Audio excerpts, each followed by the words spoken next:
Deputado, eu acho que é inevitável fazer essa pergunta, até porque a gente tá aí recém-completado 3 anos da morte da Marielle, e como o assunto, né, é muito sério, me permita ser muito direta também nessa pergunta. Claro. Claro, também não é necessário ter uma resposta direta, mas é o que está na nossa cabeça. Quem matou Marielle e por quê? Né? E quem mandou matar a Marielle? Eu acho que essa é uma questão da democracia brasileira, né?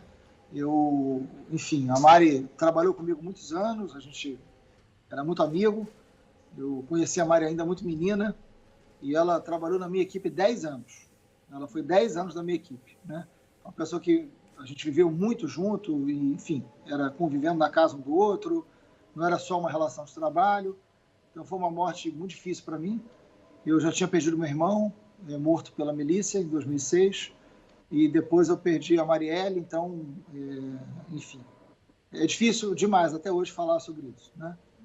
Mas por que a morte da Marielle é uma morte que a gente precisa debater politicamente?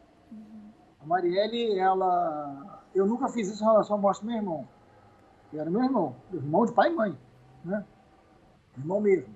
Então, a morte do meu irmão não era uma morte politizada, foi a milícia que matou, um absurdo, estraçalhou minha família, enfim. Mas a morte da Marielle, a gente sabe quem foi. A morte da Marielle, ela é uma morte, assim, é uma vereadora eleita mulher negra favelada, no Rio de Janeiro, em pleno século XXI. E é por uma razão por Marielle não foi morta por assalto, crime passional, nem bala perdida. Marielle foi morta por um crime encomendado, planejado, o mais sofisticado que já foi feito no Rio de Janeiro, com mandante. Se nós não soubermos quem, no Rio de Janeiro, em pleno século XXI, faz política podendo matar como forma de fazer política, não tem democracia. Essa é a questão. Não é porque ela era minha amiga, porque ela era do mesmo partido, porque... Não, não. Ela não foi morta por um negócio mal resolvido, por uma dívida.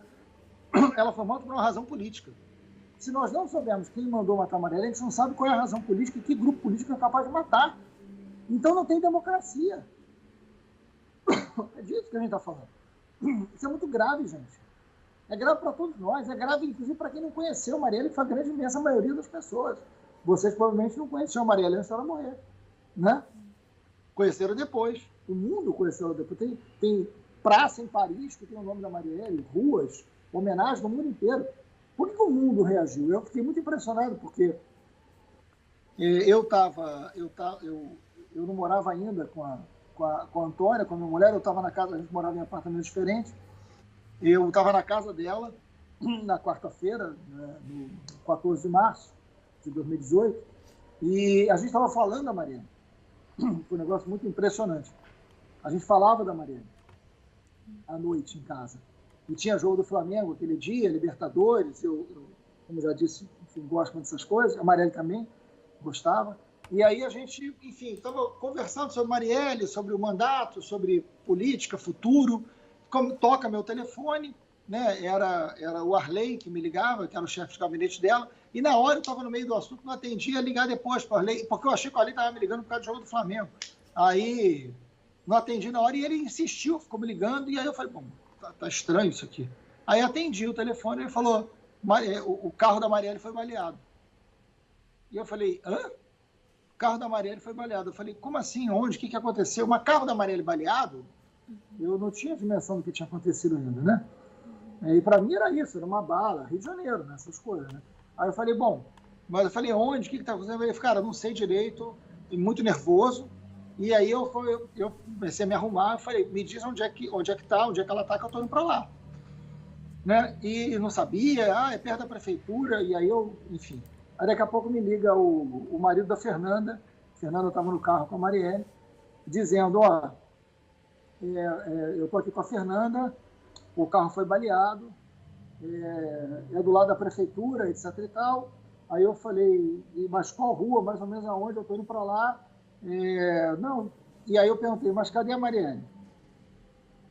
Aí ele falou, tá dentro do carro.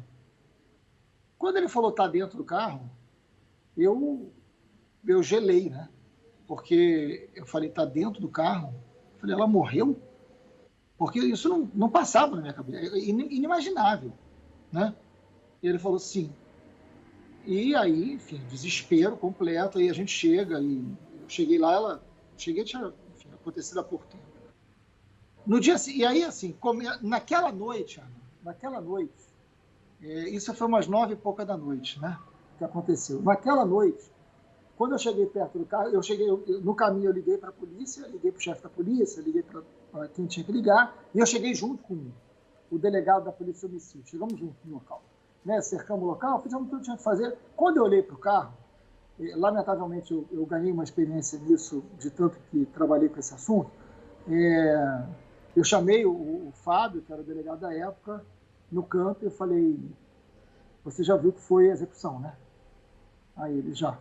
Porque os tiros eram tiros sequenciados. Eram tiros que só um atirador muito profissional conseguiria dar.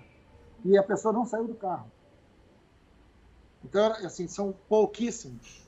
E este delegado, para mim, falou o seguinte, não tem mais do que 5 pessoas que são capazes de atirar desse jeito no Rio de Janeiro. Né? Então, assim, era um crime sofisticado. Naquela noite, eu comecei, e nesta hora que eu estava do lado do Fábio, falando sobre o homicídio, foi execução, né? Eu começo a receber coisas no meu telefone de fake news sobre Marielle. Imediatamente. Na noite. O corpo dela estava dentro do carro. O corpo dela estava dentro do carro. Eu comecei a receber fake news da Marielle. E que eu olhei aquilo, eu falei, o que está acontecendo? Eu não, assim, porque estava tudo muito difícil para mim. Eu falei, o que está acontecendo aqui? Aí era... Deixa eu ver se eu entendi, deputado. Quem se organizou para matar, se organizou para mentir sobre a morte imediatamente? Então, começa a sair a notícia de que a vereadora Marielle tinha morrido, né? Começa a sair a notícia de que a Marielle tinha morrido, começa a dar a imprensa vai toda para lá, né? Vereador assassinado, o PSOL, a imprensa inteira, começa a sair em tudo quanto é lugar, a internet vai, o mundo começa a falar, que foi uma velocidade muito impressionante tudo. Na mesma noite, começou a brotar a tentativa de matar a Marielle de novo e de criminalizar a Marielle. Pra você ter uma ideia, eu estava com o delegado, não tinham tirado o corpo de dentro do carro.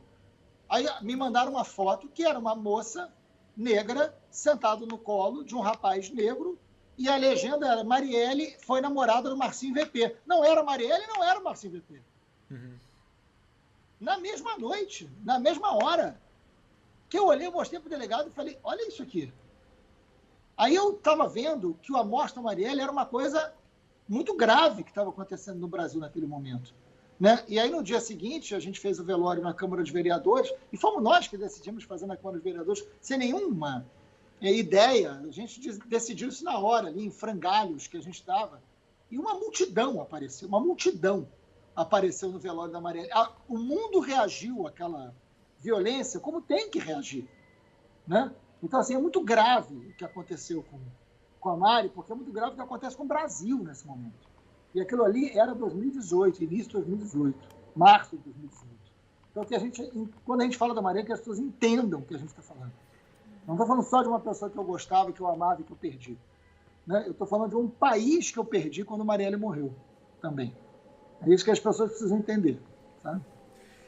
Deputado, não tenho como não perguntar isso e fico receoso de fazer qualquer ilação, mas não posso evitar o assunto. O chat inteiro está se fazendo a mesma pergunta, que é: o que é que a família Bolsonaro tem ou poderia ter a ver com isso? Não dá para evitar essa pergunta, porque a Marielle era uma adversária política direta dessa família. É público e notório, por exemplo, que o Carlos Bolsonaro não aceitaria entrar no mesmo elevador que ela e tinha problemas seríssimos com ela, etc. E tem as outras informações do condomínio, coisa relativa à investigação e tal. Então, eu realmente preciso deixar essa pergunta, né?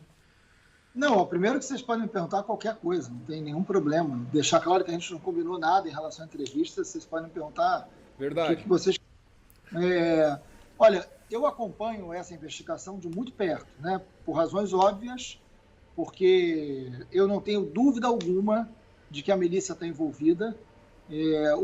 Nós já temos 2 pessoas presas, né? O atirador está preso e o motorista do carro que atirou está preso. Estão presos há 2 anos. Estou falando do Rony Lessa, que é um policial que trabalhou para o Jogo do Bicho, trabalhou para a Contravenção, que todo mundo no Rio de Janeiro sabia quem era, um matador profissional, matador de aluguel, que tinha algum vínculo ali com o chamado escritório do crime, que são coisas muito complexas aqui no Rio de Janeiro, porque a morte da Marielle destampou um bueiro, sabe, da segurança pública no Rio. A gente não sabe quem mandou matar ainda, mas o que tem de criminoso que foi preso depois da morte da Marielle, por causa da morte da Marielle, não está no gibi. O escritório do crime foi todo preso. O Adriano foi morto, né? Então, assim, você tem destamparam um bueiro, porque é isso, o Rio de Janeiro é um cartão postal em cima de um bueiro de esgoto, né? É isso que é esse lugar que eu amo, que eu vivo e que eu não quero abrir mão dele. Mas é um cartão postal em cima de um bueiro de esgoto, que é a segurança pública, a relação com as milícias, essa relação entre crime, polícia e política que produz tanta coisa ruim aqui para a vida de tanta gente. Porque o cartão postal só moram 17% da população, o resto não mora no cartão postal, não. Então, para ser muito honesto, assim, eu acompanho essa investigação de muito perto. Assim, eu tenho reunião com a polícia toda semana, há 3 anos. Eu vou na delegacia e eu sou talvez a única pessoa, e eu faço isso e converso com a Mônica, converso com a Marinette, converso com a Aniele, converso com a Ágata, né, converso com todos da família, digo, na medida do possível, o que está acontecendo. O delegado que hoje está no caso, estou falando do delegado Moisés, que é o chefe da delegacia de homicídio, é uma pessoa muito próxima, com quem eu converso sempre. Então, não é uma investigação que eu estou longe. E eu sou muito cuidadoso e muito responsável por isso. Eu tenho todas as razões do mundo para querer derrotar o Bolsonaro. E eu não vou sossegar na minha vida pública enquanto eu não derrotar o Bolsonaro, porque o Bolsonaro é um mal para esse país. Ele e a sua tropa, né? Mas não há nenhum disso, não há nada na investigação, não há nada que possa fazer a gente relacionar. Porque, assim, um vereador que não gostava da Marielle, que não andava no elevador com ela, isso é verdade. Mas daí a você dizer que ele é um suspeito de homicídio, não dá para a gente fazer isso. Então, assim, por mais que eu não suporte a família Bolsonaro, eu tenho muita responsabilidade no caso Marielle. E eu falo aquilo que a investigação aponta. Eu não posso escolher quem eu quero que tenha matado a Marielle. Eu quero saber quem mandou matar. Independente de inimigos políticos que existiam, mas que possam não ter nada a ver com a morte dela, né? Então, tinha muita coisa... Que a milícia está envolvida? Tá. Que a milícia foi contratada? Foi. Que tem mandante político? Tem. Agora, eu não... Assim como na CPI das milícias, eu só indiciei, a gente só prendeu quem tinha prova concreta, idem no caso Marielle. Eu não faço ilação e não posso escolher inimigo político para colocar num caso tão grave como esse. Não há nenhum disso, não há nenhuma prova, não há nada que leve a isso na investigação. Para continuar fazendo conteúdo e, quem sabe, expandir o projeto, o Meteoro depende de contribuições.